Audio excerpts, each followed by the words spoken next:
বড় সংখ্যা নির্ণয়। তো এখানে কি যে কোন সংখ্যাটি বড়, কিভাবে তুলনা করা যায় এর আলোচনা করো। তাহলে আমরা কিভাবে বুঝবো যে কোন সংখ্যাটি বড়? এটা বুঝতে হলে আমাদের কি করতে হবে, দেখো আগে দশক স্থানীয় অঙ্ক কোনটা বড় সেটা নির্ণয় করতে হবে।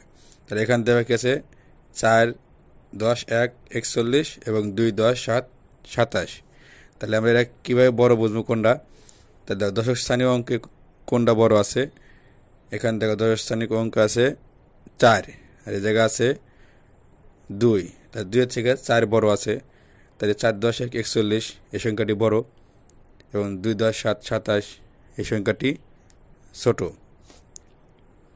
আবার দেখো যদি দশক স্থানীয় অঙ্ক দুটা সমান হয় তাহলে আমরা কীভাবে বড় ছোট নির্ণয় করব?